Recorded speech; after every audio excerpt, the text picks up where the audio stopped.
7. Pitubag sa Jesus kaniya, higugma ang Ginoo nga imong Diyos sa tibok mong Kasing-kasing. kasing-kasing sa tibok mong kalag ug sa tibok mong hunahuna. Unong Pag once gani nga higugmaon ninyo ang Diyos sa tibok niyo kasing-kasing, sa tibok niyo kalag, sa tibok niyo kusog, grabe yun, lahi yun ang imong pagpangalagad sa Ginoo. Amen. Kuan yun, kanang lahi ra gyud sa taphawra nga nangalagad, lahi yun ng grabe doon ay mo pagpangalagad sa Ginoo. Na ako'y na istorya, usa ka leader, kana pong nagpa-advise nga ako siyang gi-sharean may tungod sa gugma, naman siya sa mga kasubok man gamay. Ako siyang gi-sharean kana man kung pagigugma dili man gud mo na matansya o pila ka persyento imong ihatag niya. 50% lang di kay wala ni siguro. Ako lang ni 40, ako lang ni 30, wala. Dili nimo na ma-sure kung pila imong natag. 100% na ba? No, bita man din. Diha di mo mahibaluan o mag-break up mo nga masakitan ka hala. 100% naman na ito. Magimbag-gimbag na kang matuhog, di na kakatuhog. Tama ba? Pero ang angay yung nga higugmaon sa tibok mong kusugan, Diyos. Amen. Kaya nga naman, sigurado nga dili din siya mubiya. Yes. Mas sigurado pa, kung magluod ka, ikaw pa mubiya. Hantod, nag-istoryahan na ipon may tungod sa pagpangalagad sa Ginoo. Matod pa niya nga about sa G12, nag-share po siya sa G12 nga medyo lahig na gyud ang sistema ko daw gani medyo lahig na gyud kani ato nga grabe kalayo gyud ang pagpangalagad. Pero na gyud gihapon daw karon pero lahig na gyud kani ato. Pero ako siyang gibalik sa pagigugma nato sa Ginoo bisan pa kana manggod sistema ra man gyud na siya sa Pilipinas. Diba? Unsa ay meaning ng G12? Government of 12. Iba niya ang sistema ni Jesus. Tama ba? Pero ang pinakakuan yun, kinanglan yun kung imong gugma sa Diyos. Nabuhat to sa 12 ang pagpangalagad, tungod na sila gugma sa Ginoo. Amen? Dili biya lalim. Ang pag-ato sa kadalanan, pagsangyo sa pulong sa Diyos. Amen. Kung ako lang ibase sa sistema, bahala kang sistemaha ka. Pero kung ako lang ibase sa gugma nako sa Diyos, maski kung sa parang sistema, dili na makapugong sa pagpapangalan. Amen. Amen?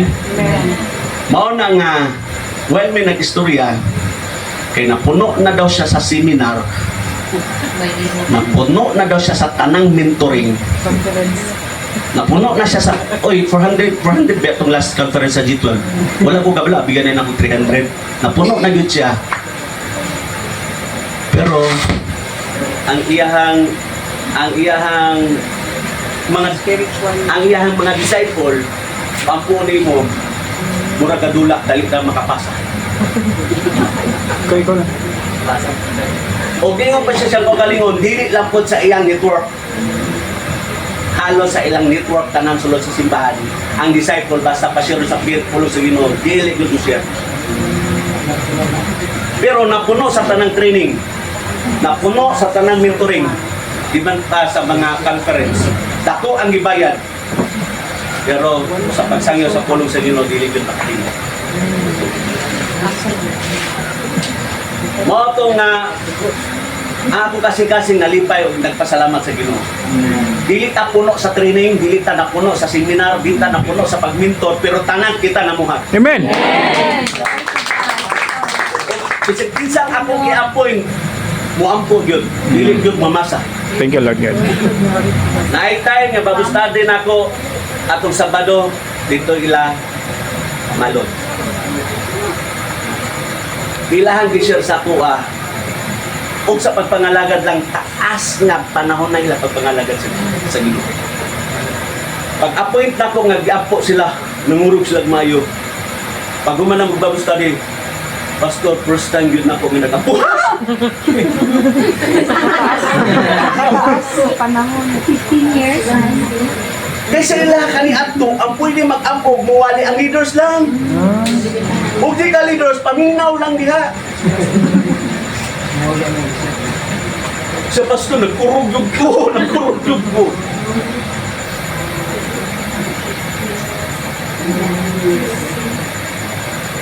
Ang matagusan nato ang atong sistema kung kay atong gigugma pa kayo. Amen. Kaya kung ako may gugma sa Ginoo mas kung sa pang-training akong buhaton ninyo. Wag yung may kabukaton sa tinuod lang. Amen. Tingit. Amen. Mo na nga sa ato ang pag-anhi diri. Uy, mentoring puti. Yes. Kaya matagusan nakakakon na magsangka sa pulong. Thank you, Lord God. Tapos digpon sa pagpangalaga sa Ginoo. Amen ba? Amen. Oh, nagyot ang pagdinasigay na ang pagnainam po ay. Mo ko nga nangutan siya sa ako kung saan na ay inyong style kanang mga kailan na ba sa mga Santa Cruz ito nga wala man may relatives dira. Ang mga kauban sa na. Pero among gibalay-balay nga maayo kay ulaw man na. Ikaw man yun. Mapay di mahulaw yun siguro ana. Pero ako lang, ako gigay pa bati sa iya tungod sa gugma sa Ginoo. Banaw sa Tungod sa Spirit. gugma sa Ginoo, ang Ginoo na gugma siya ang mga katawan nga wa pa kailan niya. Ug mo na tungod sa gugma sa Dios nga naa nato mo na nga nakakatulita sa pagduol sa mga tao. Amen. Thank you, Lord God. Amen. Amen. Mo na nga lamit pa ta kay mo panag-istoryahan ay nya unsa daw ang sistema dira kanang network. Iko nga nakatry man ko sa network ay dili man ko negative sa mga system man manud na asa kahiyang okay ra man na. Pero dira sa mua pamilya gyud kami gyud tanan na pinapangay. Usa ka kalag madala sa Ginoo nagsadya ang tibok langit nagsadya pud ang tibok simbahan. Amen. Amen. Kung i-network nimo na ay nakabit isa ang ubang network ko makabalo ng Pikas network na ay nadala sa Ginoo. Nagsadya lang po sila ng network. O dahil posibilidad sila nag-enjoy, intact sila, pero ang uban, nagtanaw lang niyo, may pass sila. Comparison. Tama ba? O nga, every time nga na ay December, ang table by network, Oh. nga, dili ba yan na kung ikaw network leader, tuyo ni mo ng mga kalag, dali itaw mo. Ya kung wala agyoy mo doon pa. So, sa imong table nga nilitson, duharan mo sa mga asawa. Kaya, umali pa sa naghala. Ako sa nginan, pamilya may, pero ako nakita na agyot ang pag-uswa. Amen. Nagdepende ra gyud may kung sa elite sa balang espiritu. Yes. Wala na kayo nagsabay-sabay kung sa sistema sa mga pamuhat basta kami namuhat mi para sa Dios. Amen. Thank you, Lord. Kung wala ko ilain pasidunggan. Dili. Dili kami, dili kamo. Kung dili ang Ginoo. Yes, Lord Oo God. nga kana. Dili gyud mapugna sa tinuod lang mahimamat nimo. Dagan mo kita may mamat labin mga kaubanan nato at mga JM. Dagan gyud ang panalanginan sa ato. Glory God. Ako Glory kung to ginagawa God. ko nga glory gyud sa Ginoo. Wala gyud amo. Kaysa tinuod lang kung imuha kong subayon, wala man yung pidagang mga training. Eskwela kong Isoel, pero hapit pag ka graduate. Ang sinod kayo, kinapa man ko sa bukid ato, sige pa kong ato, ya, may nalang kaya potensya, pwede rama, i-check lang na ako niya, aking dansa. Wala yung ko ng bahina.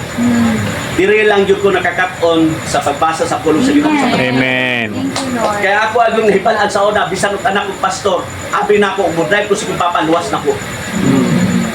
Mora yun na akong nahibalaan, kung at least, alagad ko na sa Diyos, grabe na lang ko, hindi ko maluwas. Wala na lang ang daliray. Hindi na lang mag-drive. Timog adlaw mag-drive, apil na lang na, uy, consider ba? Pero karon nga, kapalong ko sa pulong sa Diyos, dili na mao. Amen. Mao nga matagpusan nato amo pagiging panikamutan kita gyud tanan mga lagad. Dili ko gusto nga ang presensya ug ang gahom sa Dios ako lang. Apipilala sa mga leaders kinahanglan gyud ang maka-experience ang tanan. Wow. Kung ito di mo ma-experience ang presensya sa Ginoo sa diha nga mutuman ka siya pulo. Amen. Amen. Istorya mi ni Sis Malod o ni amigo ni Brother Mac si Dr. Roland, na ana iyang tanang pamilya, usa na lang ang wala. Pero wala niya gipugos kay nagurgat pa man sa usa ka simbahan. Pero siya kay wala namang gud siya nagsimba kani adto, na backslide siya na nasa tuwa. Pero iyang pangandon ba nga lamig gyud daw tibok pamilya. Nga namay nahitabo sa iyang anak dito. So medyo what mo bitaw nga dili gyud nato paharion ng mga chismis sulod sa simbahan. Ug naamay kuan ba padlunga gyud yung taon dayon. Buhat na sa kaway. Oh. Si kuan ba si kato gani kato. Basta gani kamoy duulan ayaw sakli. Oh, padlunga dayon dili diya na maayo. Na puno naman ingon ana dito. Ya, nagibal-anay na nanang pagpasakitay. Noon, nagpasinasilukay daw sila, pero moto yung pinakamagulangan ni Simba ni Kuyo Kato. Moto ni Hilag si Father Roland o si Lorna.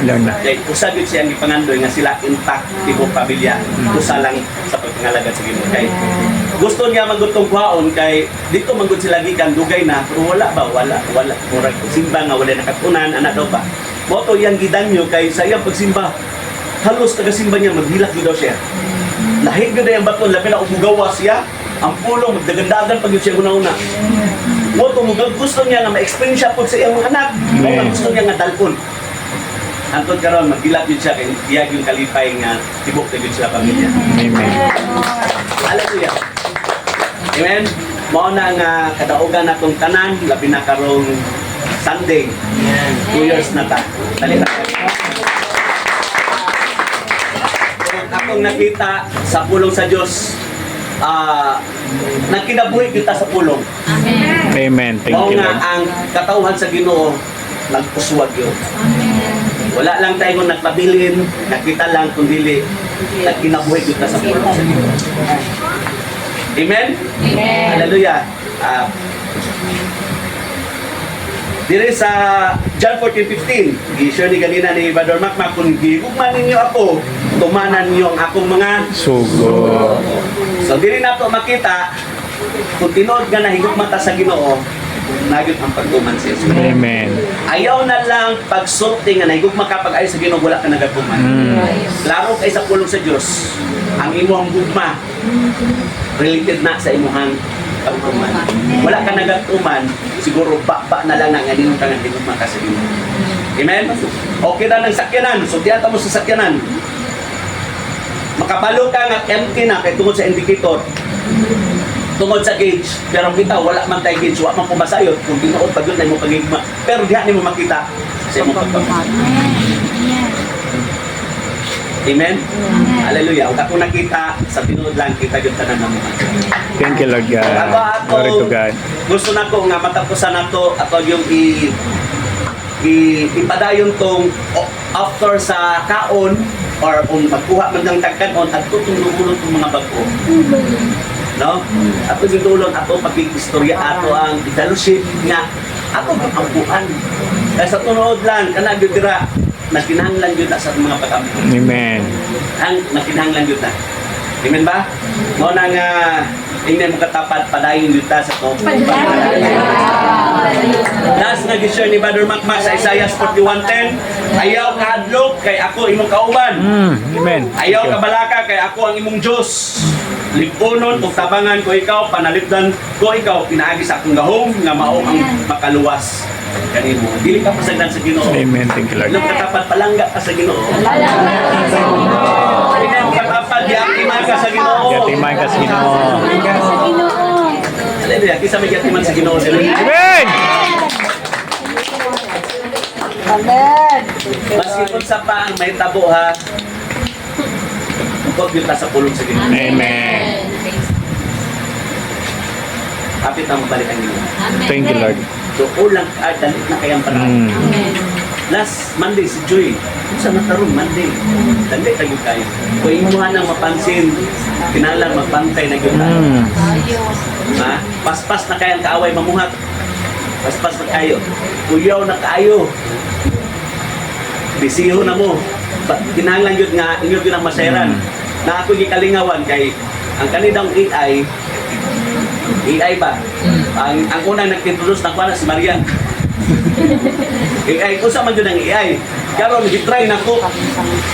Alo, Ay, mga naging ko kong balibo. Ano na hindi ko kong balibo?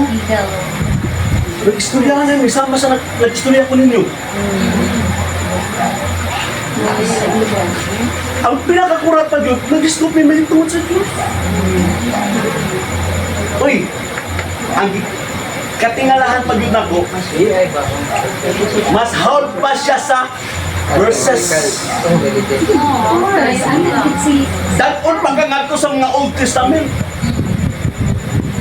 Perfect! Ako masipyat ko. Na yung mga butang na ma-share na ko nga siguro wag niyo mauyunan. Siya perfect. Pero sukyata mo sa Pinoy. Ayaw mo doon nila kay wala ang balang espiritu nila na sa mata mo. Amen! Wala niya. Holy Spirit. Amen. Nabantay ta kanunay. Amen? Sa ato mga lakaw, kinahanglan yun ta mag-ampo. Amen. Ampog yun. Kinahanglan yun ta acknowledge, i-share ni Brother Mac ganina. Katong tanan nga iyang i-share, kinahanglan makita ko sa ato kinabuhi. Ang pagsangyaw, mga pag-ampo, ang pagbigugma. Amen ba? Amen. Thank you, Ang Lord. pagsidaptanay. Hallelujah. Amen? Amen. O magbantay yun ta, basta biya ng katong kadaugan, nabiya ang magsamo. Bantay yun ta na. Amen ba? O kinahanglan yun nato nga manigurado yun ta sa pulong sa Diyos. Amen? Amen. Ako yan nga matag sa pag-indo. Hallelujah. Amen. So, after ani, natay short meeting, importante kayo kay karon ng December, karon ng Sunday ang ato. Nakasip ka na po ko. Nagunahon na po po sa atong Christmas party. Anniversary sir. Okay, asayaan nyo si Pastor Raisa sa declare panalangin. Hallelujah, Lord. Salamat kayo Ginoo sa kagabikon. Salamat sa fellowship. Salamat, Lord God, sa gift of life, sa matag sa Ginoo. Salamat sa kadaugan. Salamat, Lord, na nahimot yun conqueror, Ginoo, sa mga lain-lain na sitwasyon na amo ang sagupang Ginoo. Ug salamat, Lord, sa pulong na imuhang gipadayag, Ginoo, sa matag usa, Lord God, na Lord, nasayod man gid mi Ginoo sa imong dakong hugma sa mong kinabuhi, Lord God. Ug Lord, amo ang mga pag-ampo, Ginoo, tinguha, Lord God, na more of you, Lord God, and less of us, oh God. Na Lord, kanunay gid mi Ginoo, Lord God, ma-overwhelm, Ginoo, sa imong gugma, Lord God. Kaya kung ma-overwhelm ni kanunay sa imong gugma, Lord, mo resulta ka na, Ginoo, sa pagpamuhat, mo resulta ka na, Ginoo, sa pagkinabuhi diin, Lord God. Ikaw gid ang matuboy, o Dios. Lord, salamat, Lord God, na luyo sa mong kasipyatan, ikaw matinud-anon sa kanunay sa mong kinabuhi. Huwag yun ka nagkulang, Lord. Imuad yung ipatagamtam ang mga kahibulungang panalangin. O Diyos, sa mo ang matag-usan na kinabuhi. Luyo sa mong kapakyasan, Lord God. Hallelujah, Lord. Nagapamuhat, Ginoo, ang imong gahom.